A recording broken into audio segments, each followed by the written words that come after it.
Pretty good? Pretty good. Welcome to the Higher Energy Superpower. This is the Turbo Duocast. We've got a bonus episode for you guys today. We just got back last night from Retrogamecon 7 up in wonderful, beautiful, illustrious Syracuse, New York. Ooh, illustrious.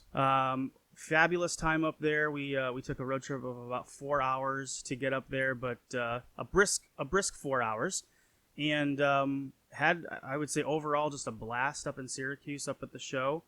And so we really want to just bring you this episode to chat a little bit about the experience up there and some of our gaming pickups, what we thought was cool, some of the people we got to meet, and maybe some good food. Oh, that we got to experience. Some funkin' good food. Yeah, yeah.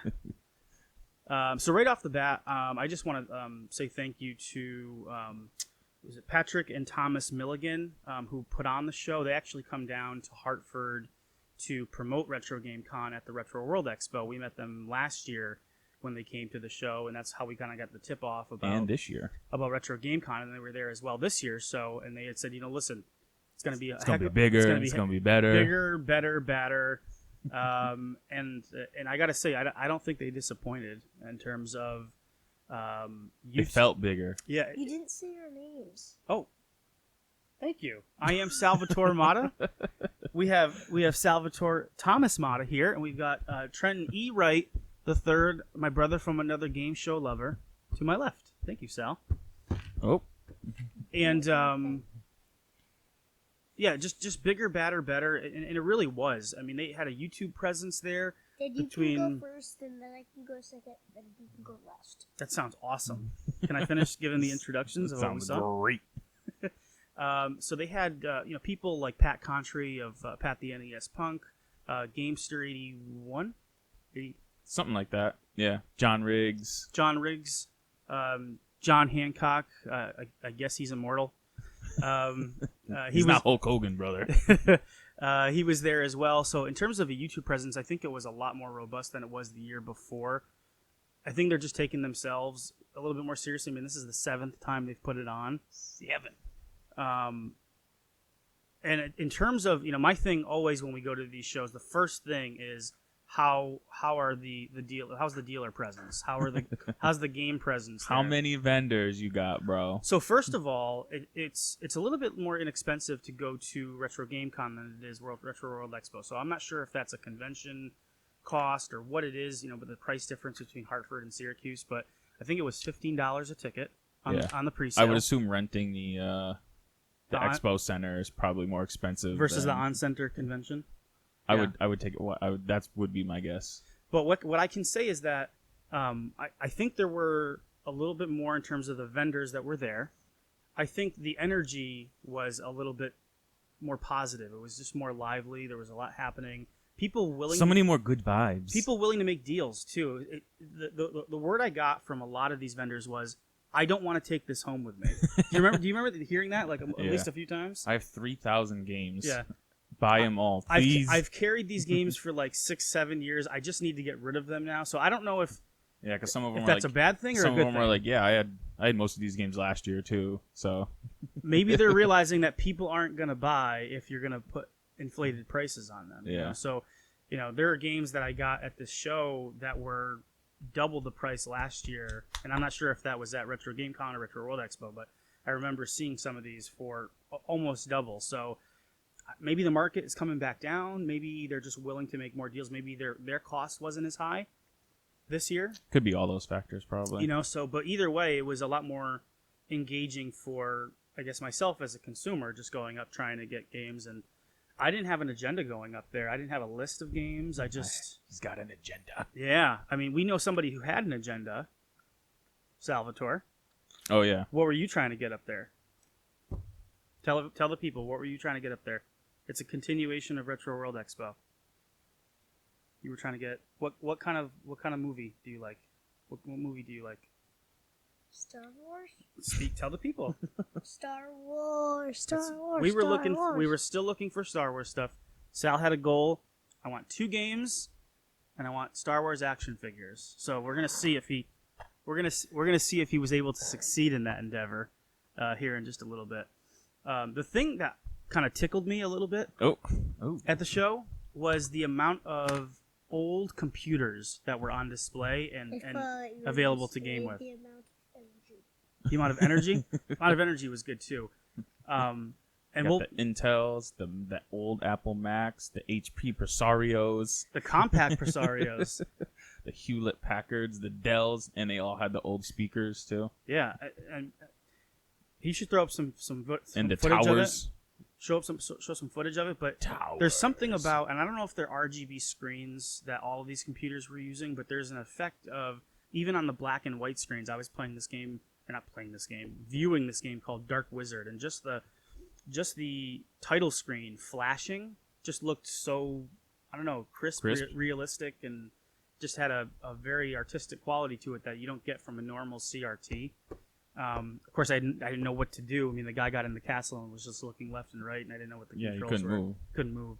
So I was trying to play Load Runner or whatever the one that was next to you. On the black and white. Yeah. I tried to restart it, and it just said level 1 is not available, and it was just like, all right, well, I guess that's that.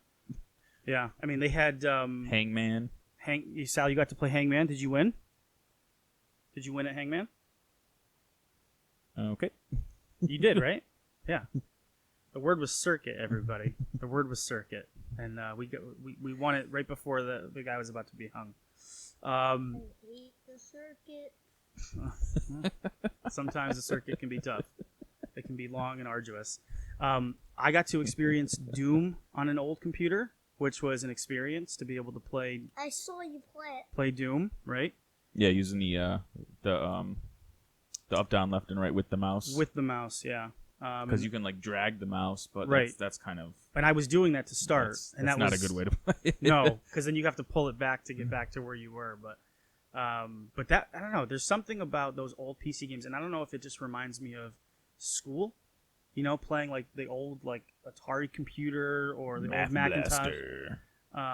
But these old computer games, there was these old side-scrolling shooters that they had, and educational type games, but. Talk about nostalgia, that really, really brings you back, especially considering most of us don't have old computers. So seeing that really takes you back because it's probably been 25, 26, 27 years from the last time I've played one of those. Yeah, probably 25. Like 4th grade, 3rd grade. I got to play the original Duke Nukem, the side-scrolling Duke Nukem, before he went 3D and sold out. Well... And also, those old computers don't really have the best scrolling, so it's kind of like a choppy scrolling. Yeah. But it kind of gives it a signature look. It's kind of like, well, some of them have that... like a shareware game type of a thing. Like that blur, kind of like when you're playing on the Game Gear. Where it's kind of like that when you move like too fast. Like a ghosting? Yeah, the ghosting. I guess it depends on the screen that you're playing on. But I know, like, my wife loves the game Hocus-Pocus, which was like a shareware game back in the day, and it looks a lot like Duke Nukem, where you're just moving... I mean, yeah, all those games. Stilted left to right. All those games are all the same. Yeah, these solid color blobs that you're shooting out. Wait. What's up? That game that Mom played? Mm-hmm. Great. Awesome. And just to finish up with the thanks, because we got to meet some really good people. One of the things about these shows is you get to meet a lot of really awesome people that are into the same stuff you're into. So, like I've said before, the game conventions are not just about going to try to get games. It's about connecting with people, telling stories, talking with people, learning about the things that they love. Or, we talked to one guy who told us an old story about being a kid in a snowstorm and playing PlayStation, playing Resident Evil, playing Jet Moto, and how his dad hated video games and Jumping Flash. Yeah, but he played Jet Moto and just was instantly hooked. I don't know. And it was definitely a packed show. Like right when you walked way in, more people than last year. I don't know. Way more. I feel like there was like twice as many people as there were. Yeah, I think just the buzz about the show has just gotten a lot bigger, and I think they've done a really good job promoting it. So kudos to those guys for doing. It's not just about buying games; it's about seeing how many 32X games you can come across. So we had a challenge. It's on Instagram. The 32X challenge. We had an over/under of 7 individual different games. And I think within the first 5 minutes, I lost the bet. It was like someone had 6 different games, Yeah. and then right next to him, he had a few more. It was definitely all told, we probably saw double that, probably about 14 different individual, almost 15. So individual Tempo, games.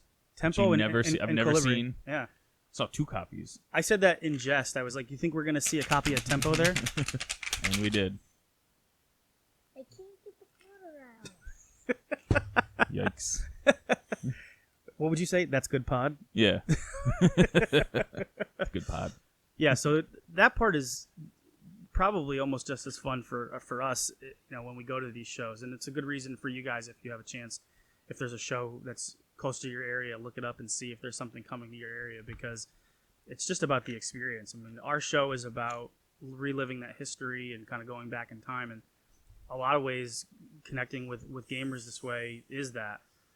If we could have stayed longer, we would have, going to like an after party and having a drink and talking games. The after party. Sounds awesome to me, but of course we had a far ride to go. Am I talking too much? Yeah, I mean, even just coming across stuff that you're not gonna buy, but you're like, oh, yeah, I forgot about that. Yeah. Like there's, or I can't believe I'm seeing this in the flesh. yeah, like 3DOs, or there was a few Jaguars there, which you don't see too often in the box. We don't too. talk about Jaguar. There's a full copy of Kasumi Ninja, Checkered Flag, Trevor McFur. Can't give it away. All the hits. But yeah, no, that's another piece of it too. You're right. It's kind of just taking a look and saying, man, I haven't seen that in forever.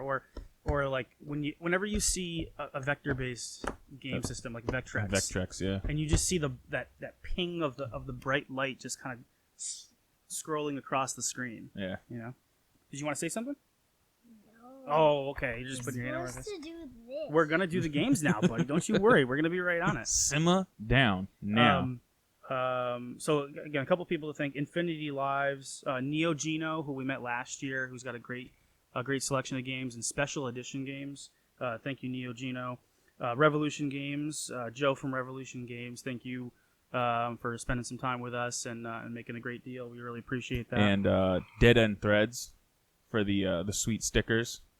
So we got some stickers from Dead End Threads. They've got T-shirts and all types of paraphernalia, but they had Dad, can you grab a lot of video game and horror mashup kind of style, Dad, like can you Evil grab my Dead, sticker?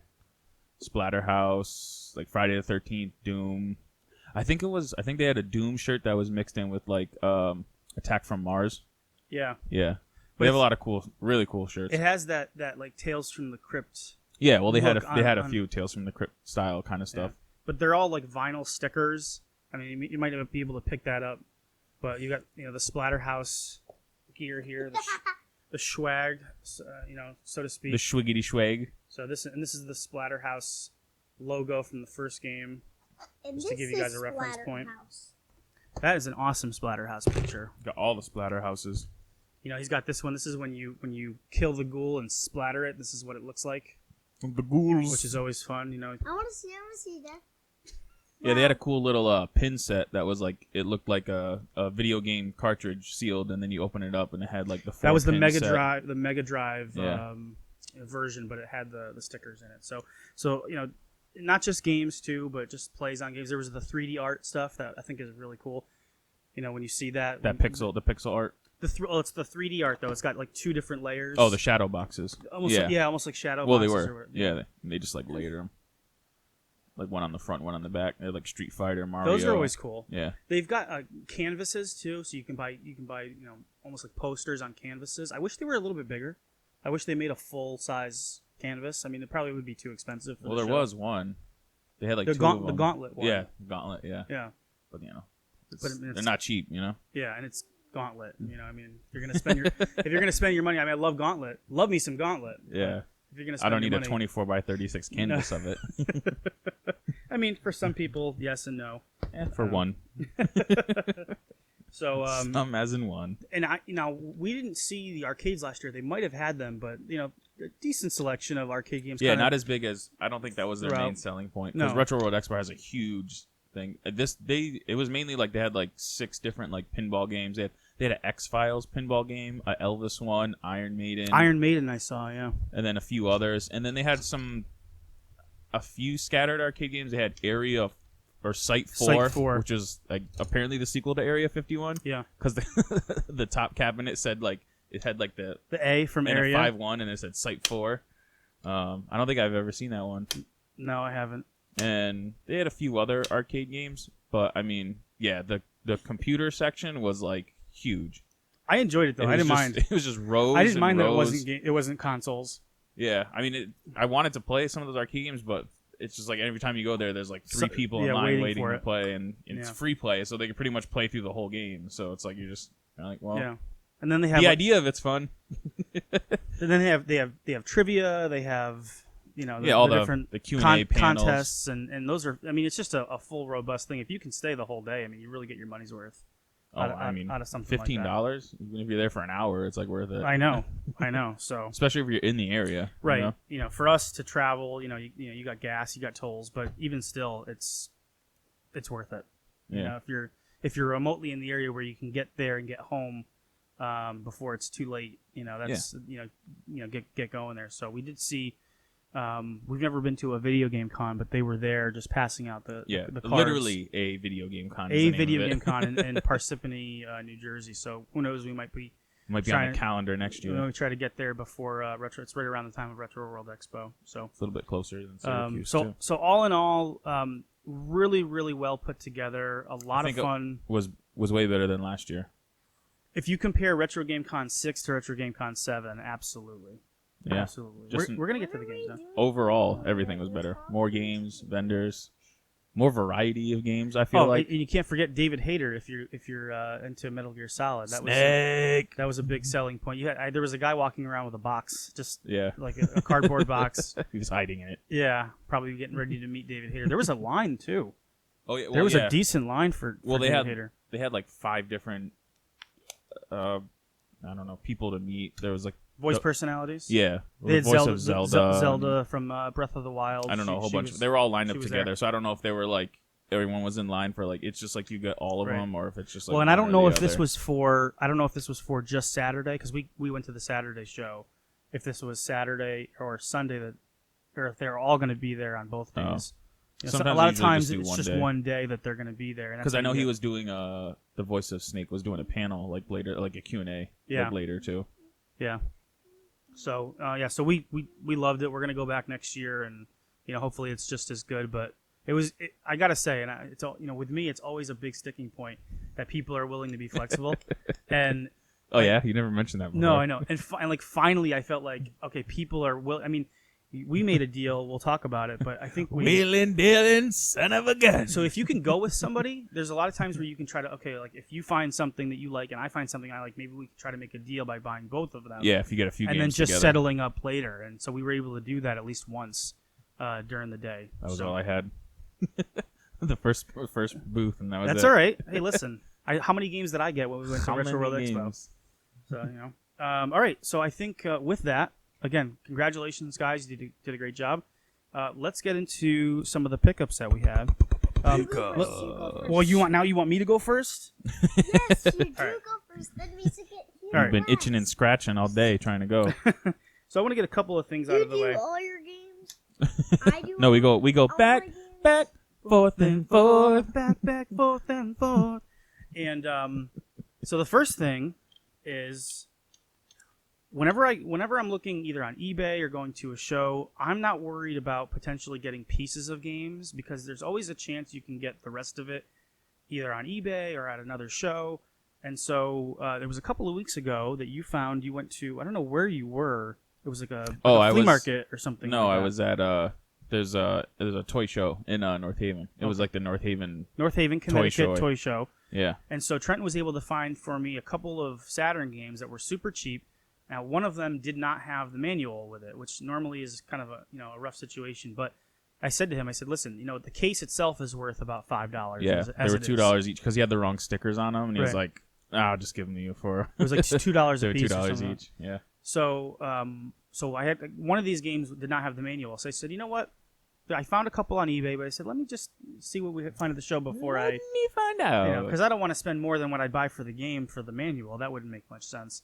So we go to the show, and of course there's a guy that had a bunch of loose.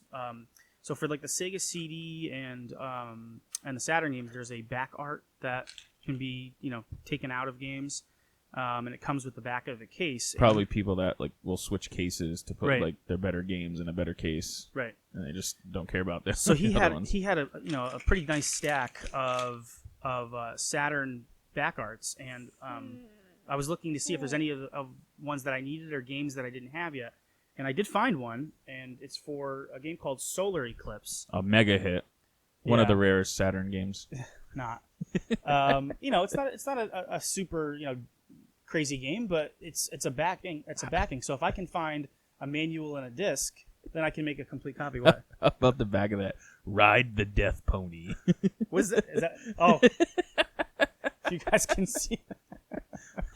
Yeah. Ride the Death Pony. I'm just a Saturn. Now there is some marker on the UPC label, which I normally don't like. But I think you said that you have the ability Death Pony.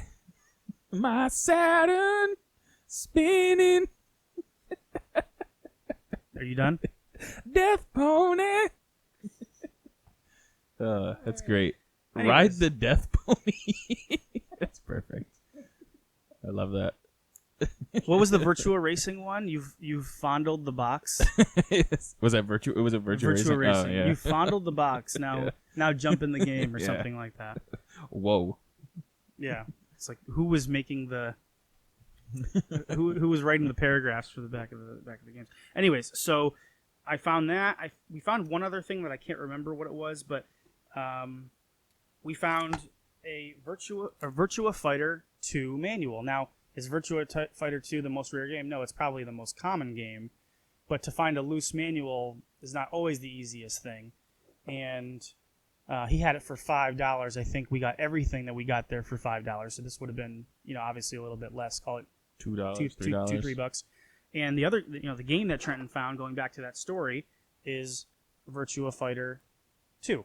Without the manual. Without the manual. So now we can match that up. And create the ultimate and create game. a full copy. Now I already have a full copy of this game, so this might be a giveaway item for a lucky viewer / Instagram subscriber at some point here. It could be.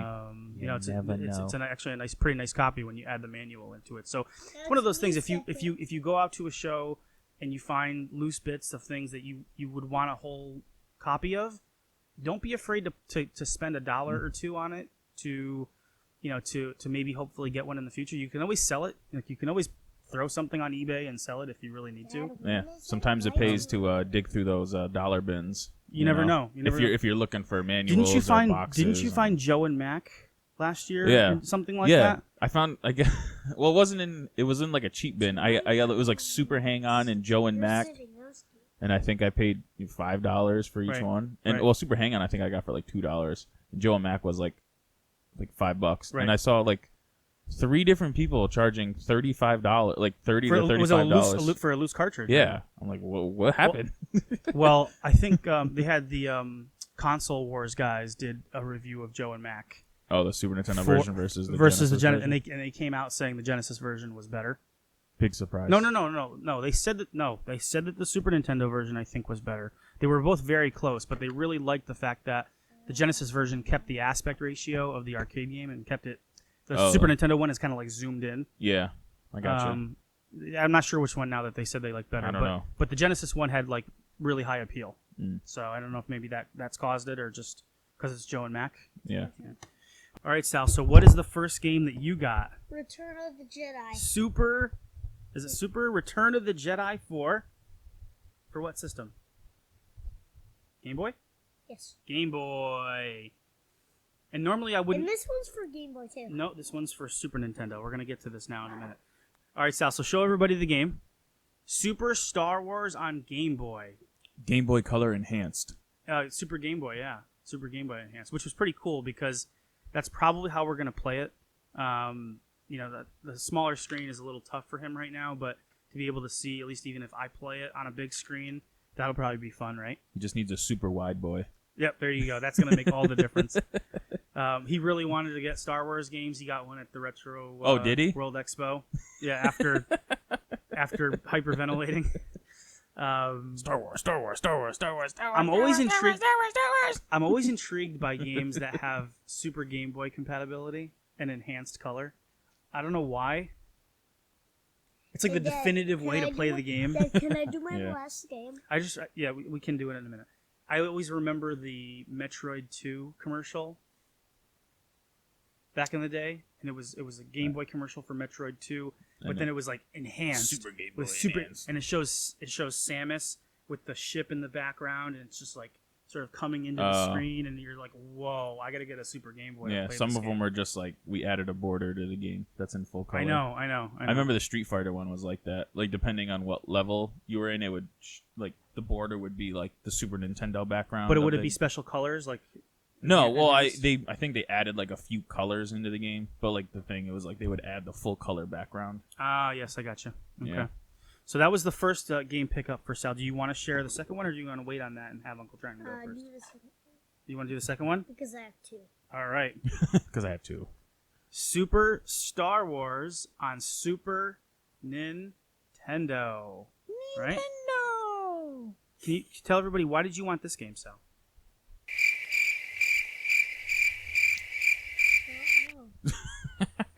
Oh, You just love Star Wars, don't you? Should we try that game out later? It could have been on It did. any system. Let's If, try if it it has a out. Star Could Wars have been logo on could have it. been MS DOS on a floppy Yeah, disk. Star Wars for the Pico. I need it. By the way, do you remember hearing the dot matrix printer go off when they were? Yeah.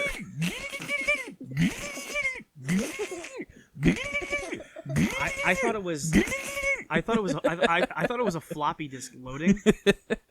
I didn't realize it was the dot matrix printer printing out some results of. You think they of a still game. have those at Office Depot? Get the ink cartridges for Does them? Office Depot even exist anymore? Let's go to Lechmere. Staples. So Super Star Wars. So this is the first Star Wars game that came out from Lucasfilms on the Super Nintendo. It was kind of a big deal. You back got in the day. the greatest hits version too, or whatever, the Platinum Plus the edition. player's choice, Yeah. which makes it better. These games are known to be super, super hard. I did look up the Nintendo Game Boy version. It actually looks like, in terms of the mechanics, pretty close. Yeah, keep making more noise. That'll help the people to listen, buddy. I love it. TV.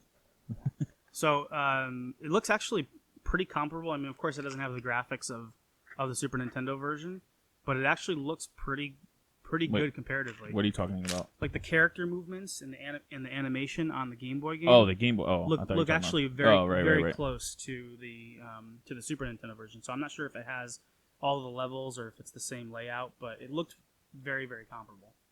So excited to try that out. You know, it's another Super Nintendo game. We don't get a ton of Super Nintendo games on the podcast, so I don't know what it is about Super.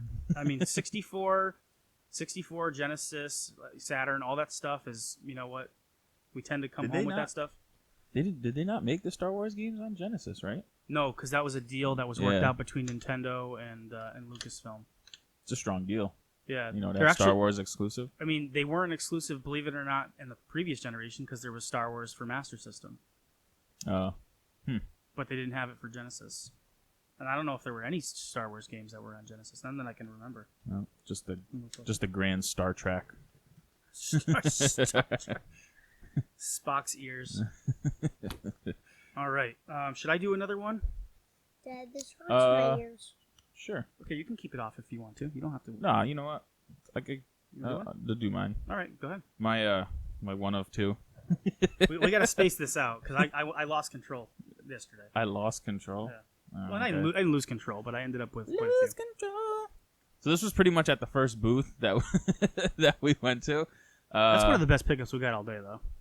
Yeah, I guess I think we picked up a bunch of stuff together so we could get a really good deal. This wasn't even a game I was necessarily looking for, but I remember seeing That makes it better. videos on YouTube about it. Anything that has to do with Genesis and rock and roll friendlies. Remember Crew Ball last yeah, year? I got that. Yeah.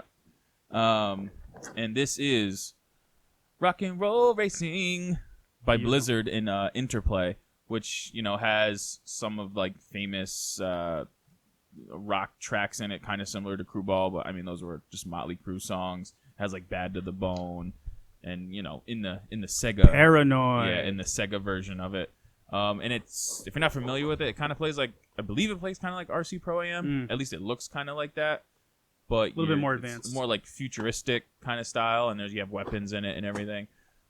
Is that David Lee Roth on the front? Looks like, or maybe like a Kiss character. Yeah, the cyber version of David Lee Roth. Yeah. David Lee Goth. Well, then he'd be a goth. A goth. Yeah, but I've from what I remember, the reviews were pretty good of it. So I'm excited to try this one out. Rock and roll racing. Solid pickup. I think he had that. Oh yeah, he had it. So he had it for $35, and basically ended up getting it. That was for $35. That was $25, and no. It was Bruce Lee was $15, right? Yeah, it was 30. Yeah, it was 35 and 15. So I think I ended up getting it maybe for 25. Yes, because one of the games I had, he had it for 50. Yeah. And we got all 3 games for $65. 65, yeah. So I mean that really worked out. We got like 40% off. Yeah. On that. And he was really cool about it. He said, "Listen, I don't care what they're going for online. I just want to know what I paid for them." Yeah, so I know I'm making a profit at least. And like when somebody tells you that, it's like, okay, they're willing to make a deal. Yeah. It's not, they're not trying to... I didn't even look it up. I was like... I didn't either. I didn't even look up the price. No. Like when I was looking at it, I was like, $30. I was like, that sounds about right. And then I had another one I wanted to get with it, so I was figuring if you take some off that and that, and you had some, yeah, you'd be saving a lot. The thing is, like, what's the cost to hold on to it? I know. You're not selling it. I know. You know? I know. He had a good selection, though. He had a really good selection. Most of them were all complete, too. He had that whole... He had a corner section that had the whole wraparound. So he had a bunch of stuff going all the way through. Yeah. SNES, Genesis. He was the one who had like 5 or 6 32X games. Yeah. And that was Infinity Lives. That was Infinity Lives. Yeah. Okay. Yeah. All right. Yeah, he was awesome. That guy was really... I hope so. All right. Well, he was really cool. Yeah. He was really cool. You come back whenever you want, baby. Love you. Make sure you shut the door. Or don't. We're good. Or don't shut the door. That's fine. All right. So we are still on our EverQuest to not the game EverQuest though. To complete our Saturn selection. So I think we're getting close to 25 here. Left to go. And so one of the ones I needed, and I've seen it online, and people are asking like a ridiculous. Some people are asking like $100 for this game. Such a good game. That's why. Yeah, I don't know why. It's a Sega CD game that was converted over. I think I got it for $30. That's because it was a platinum seller on the Sega CD. I guess I can't talk about it without talking about this one too. So yeah, and group them together, and this one too. So and then this other one I forgot down here. And the game is Double Switch, so it's almost like a mystery first-person FMV game. It almost kind of reminds me of Night Trap. Yeah, not probably as good as Night Trap, which is saying the bar is kind of low on that pretty too. Low, yeah. But it seems like you have button presses at certain times to capture the bad guys. It's a 2-disc game, which makes it even better. Makes it even more unwieldy. I mean, you think about how unwieldy these Sega Saturn cases are, and then you add in the extra attachment to put the other disc in. Yeah, it's pretty rough.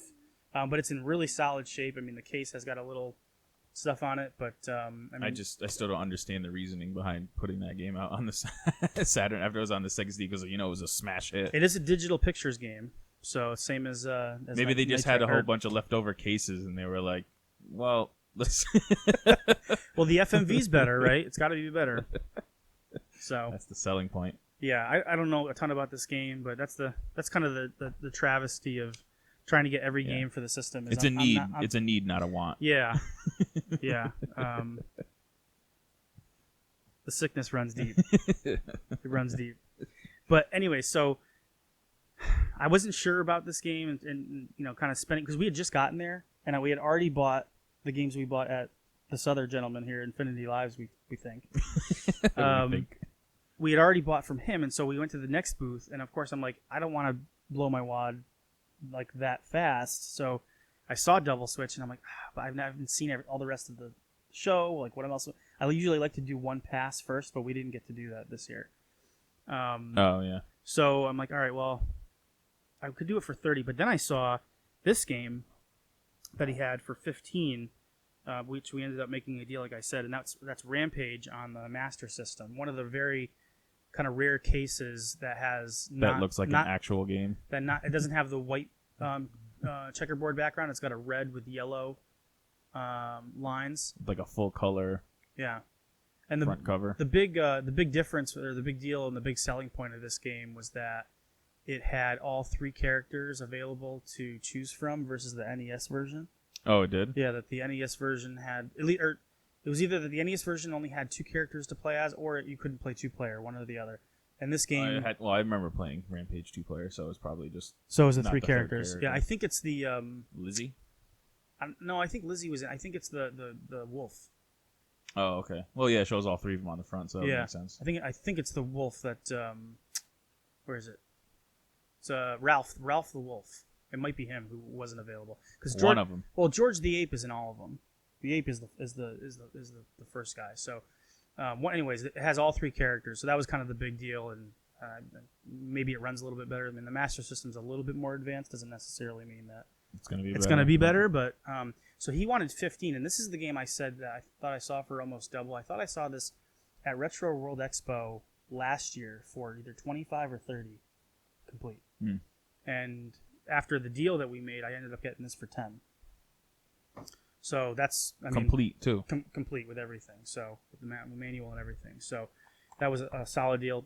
The thing that tipped the deal over, though, that made this deal actually possible, I was hemming and hawing at $40 for those 2 games. And then I was looking through this the Super Nintendo games, and I was like, oh, I just grab Riddick Bowe boxing, and I throw it on. He's like, and we'll take that as well. And he's like, you got it. That's what sealed the deal. Yeah, I don't know what he called it. He said that's called like a sweetener or something like that. When you throw in one thing at the end to say, well, will you throw in this cheap game and I'll do it for 40. Yeah. And which is great because this goes with our Riddick Bowe toaster that we have. We'll throw up a picture of our Riddick Bowe toaster, but. Riddick Bowe boxing. We are going to play this game. This is the first game we're going to play after we finish the podcast because this could be the best boxing game of all time. But it won't be. All right. I'm going to do a couple more and then we'll get to your last one, if that's okay. Okay, you do it, buddy. We'll be right here. Thanks for letting us know. It's good pod. One of the games that I've wanted, I don't know why I haven't been able to just make a decision on this game for 64, but I've wanted it for a while now, and it's not an expensive game, but for whatever reason, it just never worked out. This is back when my little guy was looking for the Star Wars game, just screaming about I need the Super Nintendo Star Wars game. The guy wanted 10 for it, and I'm like, I saw this game right next to him. I'm like, see if he'll do both for 10, because he only had this for 5, and it was Tarak, the Dinosaur Hunter, for Nintendo 64. I think this is an iconic game. I think it's awesome. I have the second one, and every time I play it, I'm like, I wish I was playing the first version. I think that's the best. Where the second one's not. I don't know. Believe I've the second ever one's more played the second advanced. The second one's more advanced, Yeah. but I feel like in terms of the layout, the action, moment to moment, Tarak, the Dinosaur Hunter is. I remember renting that. I rented that like the day it came out at Blockbuster. And that's the thing is when 64 came out, this was one of the very first games that came out after launch. Yeah. And so this was, you had Mario, you had Pilot Wings, I think you had Wayne Gretzky's 3D Hockey, and then Cruisin' USA. And Mortal Kombat. Did Mortal Trilogy? Yeah. That came out right afterwards? Yeah. But Turok was one of those very first sort of like launch window games, if you can call it that. I know. And it was the very first person shooter game that was on there. And it's just kind of iconic, and it kind of gives me the warm and fuzzies. I don't know why. Fog City. Yeah, but I don't care. Like we don't care about that though. You know, like it's still the dinosaurs coming through that fog is almost like you're anticipating it. You know, it's like it almost makes you more heightened. You know, so love me some Turok. I'm so excited to have that. Even though he had it for 5. I don't know how much Tarak goes for, but we ended up getting both games for 10. I couldn't imagine it being more than 5. Really? No. There's probably so many copies. Yeah. Maybe the second one's probably a $10 game, but I don't think it's any higher than that. All right. And then the last game I want to talk about before Trenton gets into his last pickup. So when we were at, again, we think it's Infinity Games. We made a deal for 3 games, and this is the game that he had that he made a super deal on for me.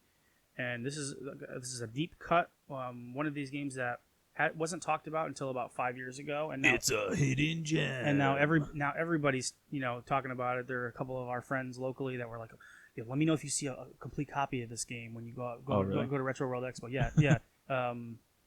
Nomad Steve. Really? Nomad Steve is looking for it. And that's Steel Empire, which is a horizontal side-scrolling spaceship shooter with excellent parallax scrolling. It's got to have parallax scrolling. Excellent. Wait, aren't you parallax scrolling? It's sort of like a steampunk. Yeah, aren't you like a hot air balloon? You're in a blimp. Yeah, a blimp. Yeah, that's what I meant. A dirigible. Yeah, a dirigible. Oh, did you see that dirigible last night? He was so ungodly. So this game's getting a lot of. It's a lot of buzz it's like in the hunt, but in the air. In the hunt, in the air. Yeah, kind of. Yeah, I would say it's kind of got a similar style to it. So I'm really excited about this. I mean, you just look at the art on the front. This is the guy who did the art for this game also did the art for Thunder Force 2 on Sega Genesis. He did like a couple of Lynx games, Zybots, I think he did. Oh God, as Zybots. Well. Yeah, someone had that game there. I saw it. I know, I did see it too. Maybe because it was by Flying Edge that no one really paid attention to. But see, it's not by Flying Edge. Flying Edge. Well, I mean, it's got the Flying Edge logo on it. So it's by Hot B. No, I know, but I'm saying if you just see it on the cart, on the game. And then Hot B did. They worked with Sage's Creations to do Insector X. Hot B did Insector X. Hot D is something else. I don't know. That's just always on your mind. But anyway, so that was the last game we got in that deal. So, all right. Oh no! Well, the last game we got in that deal was mine. Excuse me, you have it there. Go ahead. Which is nothing special. I don't even really know why I wanted it. I don't know why. You like one-on-one fighting games.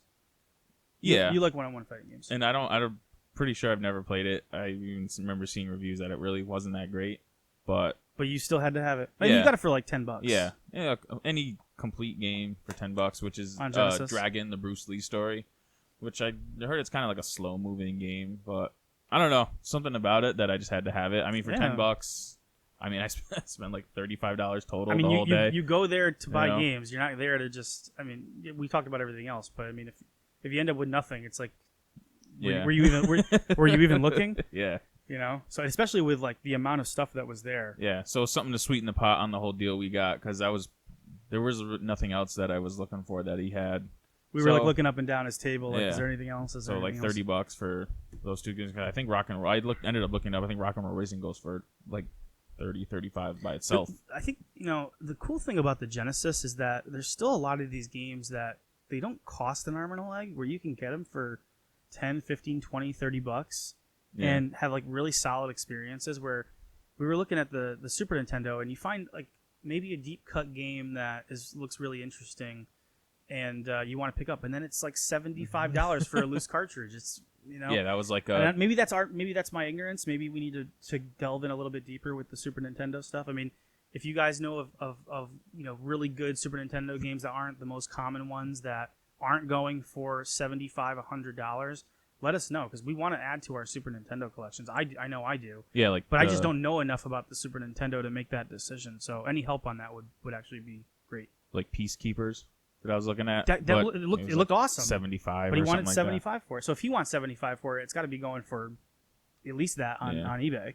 You'd think, given what we saw. I really don't know any other SNES games that I would want at this point. I can't even think of any off the top of my head. That's what I'm saying. I know I want that I would even want. Smash TV. Smash TV. I know I want, and then that shooter game that's got the Mode 7 kind of coming down. It's like a vertically scrolling shooter. It's really popular. I can't think of it right now. And maybe it'll come to my mind. There's a vertically scrolling shooter that has the Mode 7 graphics, like kind of like trailing off the screen, so it looks three-dimensional. It almost looks like you're going over a horizon the entire time.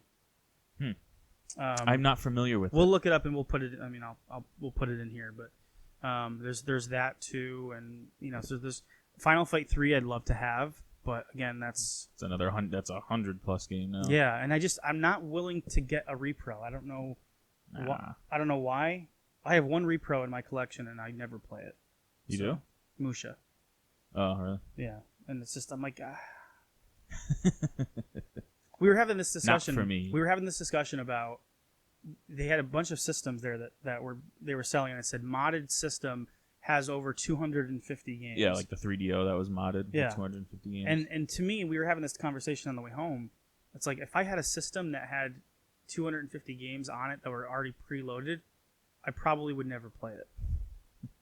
The idea of having that many games is great, but then it's just like, but you don't even own know what to play. Yeah, you don't own it. You don't have the physical medium to say Yeah. like this is mine. It's just like it's a virtual like in the air property. Yeah. You know?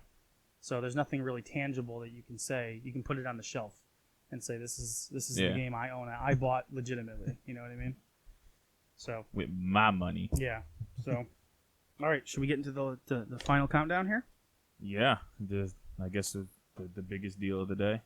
Yeah. So another tip: if you have stuff that may be worth value that is really choice, but you don't really have a emotional tie to it, it's worth it to bring stuff to these shows that maybe you can trade with. So without getting too deep into it, I had some old paraphernalia that really wasn't anything that I was going to use. It was loose, and it wasn't for the Sega Saturn, yeah, so it wasn't. I wasn't going to end up with the games anyways, so I brought them, and there was a guy that had a bunch of like unique, kind of like really choice stuff that was sort of expensive, and I said, you know, he looks like the kind of guy that would like these, you know, these things. So I went to this guy and I said, listen, I've got you know these pieces of gaming paraphernalia.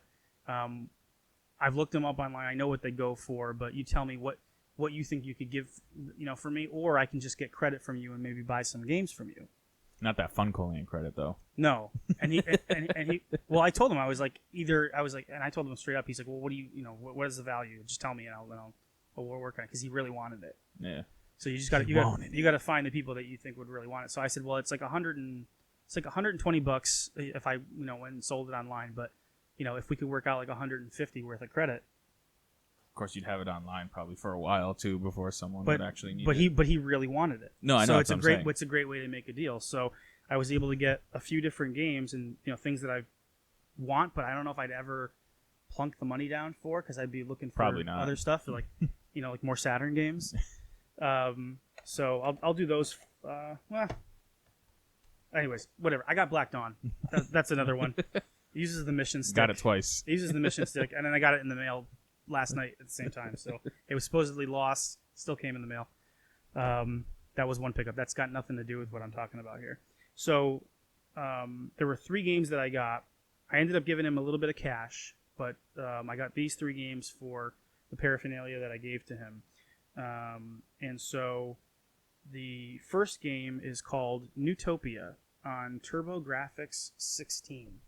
This is a Zelda-like game. In fact, it's pretty much a straight-up clone, but it looks like it has almost Super Nintendo graphics or Sega Genesis graphics. Yeah. There's 8 dungeons. You have to get these stones and then put them in these depressions to open up the final boss. And put them in the depression. Well, these little in the castle. So this game, now the manual is really rough on this. This game normally goes for, at least right now, about $100.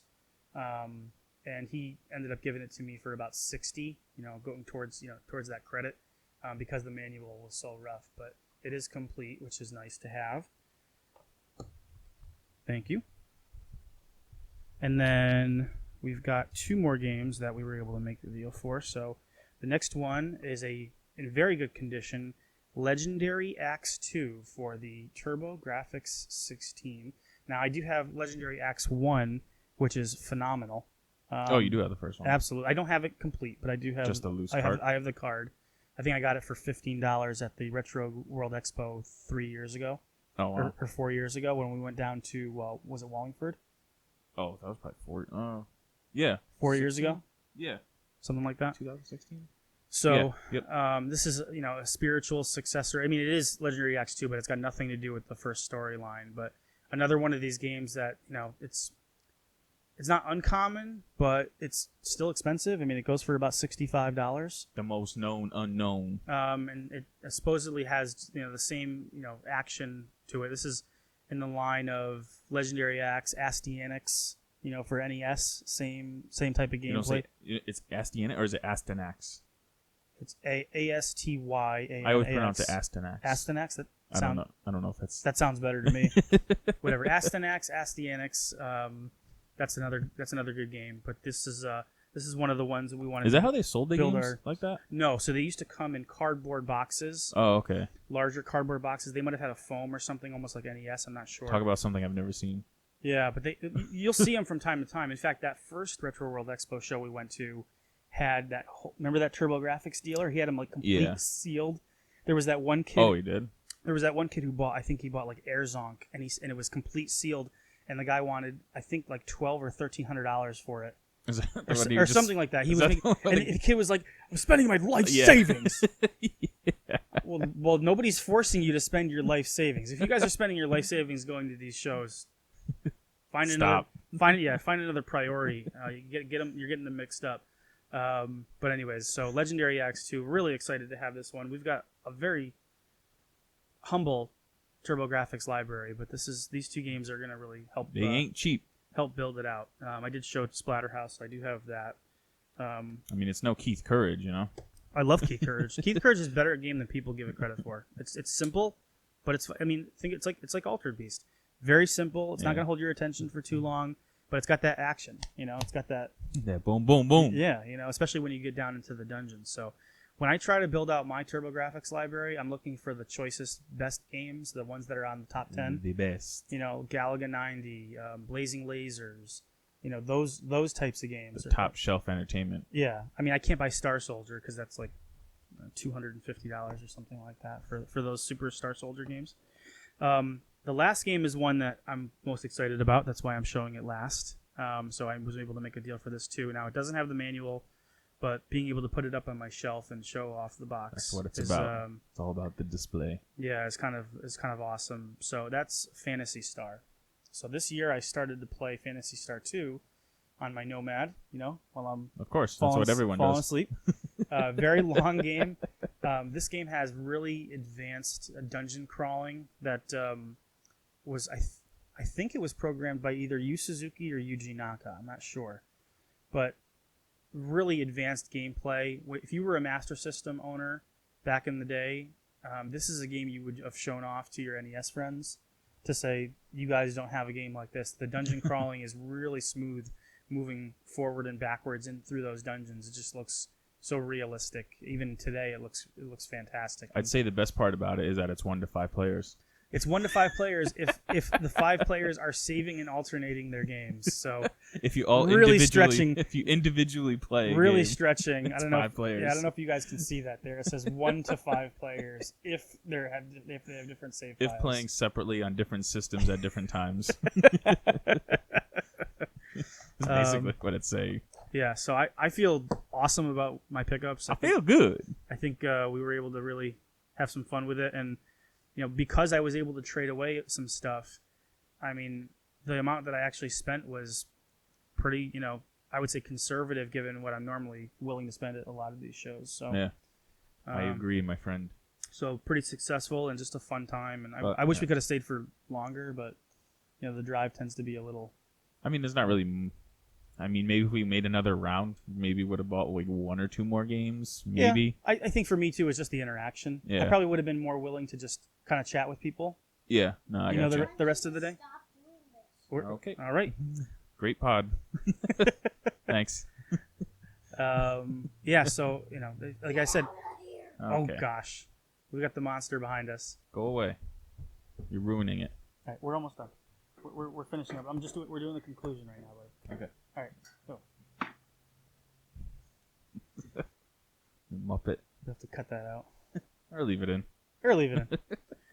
So anyways, guys, so thank you so much for watching. Like I said, if you're able to go to one of these, retro game shows, I really recommend it. I think they're a blast. They're a great way to connect. It's a part of why we do our show and why anybody cares about retro gaming anymore. I think is part of that camaraderie with people who lived with you, or we're doing a lot of the same things and maybe completely other places. So it's just a ton of fun, and it's a great way to relive our past, which is what the Turbo Duo is all about. So even if you have a mild interest in gaming, it's definitely worth it to go to. I mean, you're spending $15 to $30 are probably whatever conventions are all over the U.S. because I'm sure there's a bunch in each state, but it's definitely worth it because you get to go it's not just like a 2-hour thing. You can make a whole day out of it if you're really into it. I mean, if you go, it's tough because we have we go with the little guy, and it just tends to be a long day for him. But if you can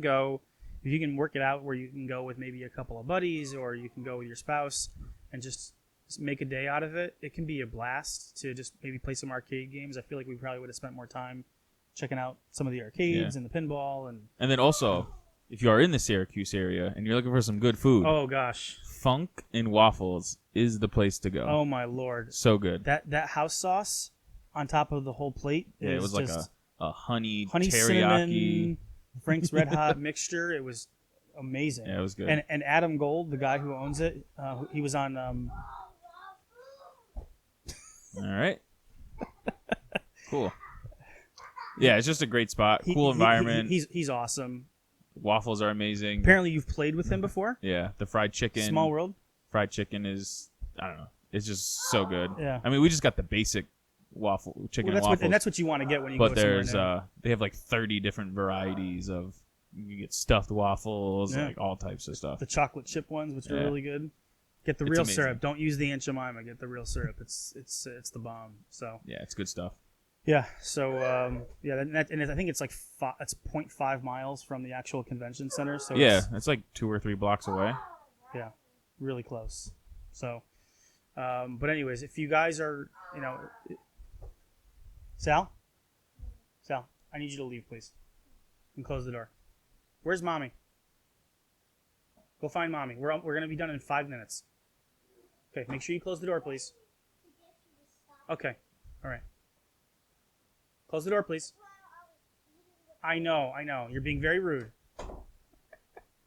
He's eating the paper. Kids. Yeah. Where do I go from there? How do you start up again? Roll the outro. And on that note. No. So thank you guys so much for watching. We did post a video for our Halloween episode, which was up a few days ago. So if you haven't checked that out, please check out our Resident Evil episode. We get into all the history of the game, our old stories. I think we've got some pretty interesting, unique stories to tell on that episode. Was one of the more fun ones that we've done. I think so. Yeah. So check that out. Check us out on Instagram. Like I said, we're always posting. We're gonna have more content about the show that we went to on there as well. So check out the Instagram. We're the Turbo Duo on Instagram. If you have a suggestion or a thought, or you want to send us a list of Super Nintendo games that we should be looking at that we're not sure of, even if it's just 2 games. Yeah. You can find us at the Turbo Duo at gmail.com. You can get us also on Facebook. Send us a message on there. Stay connected. Tell stories. Talk to people. Engage. This is what retro gaming is all about. As long as it's not on the N-Gage, And if it's on the N-Gage, hey, maybe you had a great experience in Pandemonium. Talk about on the N-Gage. You want to talk about Sega CD and 32X? When's the last time you saw an N-Gage game? It's been a while. Well, Retro Games Plus had one with a bunch of games, but even then I was like, why? Yeah. So, anyways, thank you guys so much for joining us. Be safe, be happy, be healthy, and as always, keep it turbo.